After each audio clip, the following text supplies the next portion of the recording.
अस्सलाम वालेकुम फ्रेंड्स, कैसे हैं आप सब। दूसरा ब्लॉग स्टार्ट करने से पहले हम लोग एक केस पे डिस्कशन कर लेते हैं। तो सबसे पहले आप देख रहे हो मेरे क्लिनिक का सीसीटीवी फुटेज है, मैंने उसी से रिकॉर्ड किया है और वॉइस ओवर में हम लोग इसको डिस्कस करेंगे।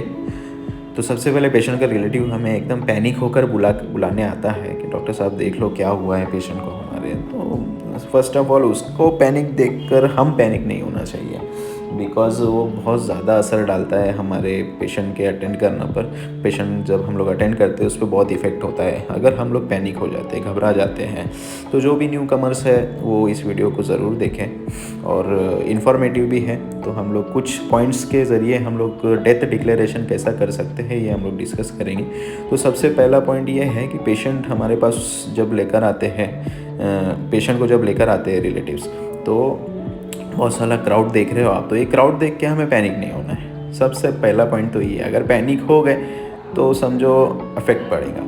तो फर्स्ट ऑफ ऑल पेशेंट जैसे ही आता है तो उसको एग्जामाइन कर लो, कहीं मेडिकल लीगल केस तो नहीं है, सही है, कहीं स्टैब वुंड तो नहीं दिख रहा है, कहीं हेड इंजरी तो नहीं दिख रही, कोई CLW तो नहीं है ना। तो सबसे पहला पॉइंट ये देखो कि एयरवे और ब्रीदिंग पेशेंट का चालू है क्या नहीं। सबसे पहले ऑस्कल्टेट करो लंग्स को 1 मिनट के लिए, तो भी आपको ऑस्कल्टेट करना है कि वहाँ पे कोई रेस्पिरेटरी एफर्ट हो रहा है, कि ऑडिबल ब्रेथ साउंड हमको नज़र आ रहा है। ये पहला पॉइंट है, ओके।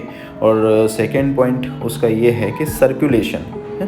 सर्कुलेशन में सबसे पहले हमें पल्स को पल्पेट करना है। पल्स पल्पेट करिए 1 मिनट के लिए, तो भी पल्पेट करिए और उसके बाद हार्ट को भी ऑस्कल्टेट करिए, कोई हार्ट साउंड है या नहीं, S1 S2 लग रहा है कि नहीं है ना, कि या फिर एब्सेंस है। और डेथ पेशेंट में ऐसा ऑस्कल्टेट करने पर हम लोग को ऐसा हॉलो, किसी हॉलो चीज़ से कैसी आवाज़ आती है उस तरीके की आवाज़ आती है ना। और ये सेकेंड पॉइंट हो गया, सर्कुलेशन देखो। फर्स्ट पॉइंट एयरवे ब्रीदिंग देखो, ठीक है। फिर थर्ड ये देखो कि डिसेबिलिटी देखो कि कोई पिपुलरी रिस्पॉन्स हमें मिल रहा है कि नहीं, है ना, या फिर कोई मोटर रिस्पॉन्स हमें मिल रहा है कि नहीं। कोई पेन करने पर, उनको स्टिमुलेट करने पर कोई मोटर रिस्पॉन्स हमें मिल रहा है कि नहीं, ये देखो। पिपुलरी रिस्पॉन्स मिल रहा है कि नहीं, ये देखो, है ना।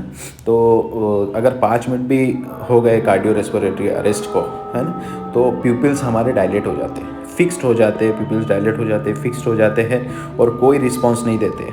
हम लोग अगर टॉर्च से देखेंगे तो कोई रिस्पॉन्स नहीं मिलेगा, ठीक है। फिक्स्ड हो जाते हैं, डायलेट हो जाते हैं। ये एक बहुत ही इजी साइन है हमारे लिए, है ना, ये बहुत ही इजी साइन है हमारे लिए। तो फिर ये देखना है हमें कि अगर 5 मिनट भी कार्डियो रेस्पिरेटरी के लिए रेस्ट हो गया है तो 5 वो प्यूपिल्स डायलेट हो जाते हैं और लाइट को कोई रिस्पॉन्स नहीं देते प्यूपिल्स, ठीक है।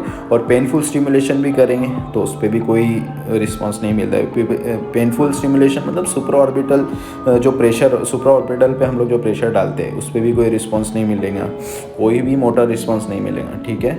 फिर देखना है कि एक्सपोजर कैसा है पेशेंट का।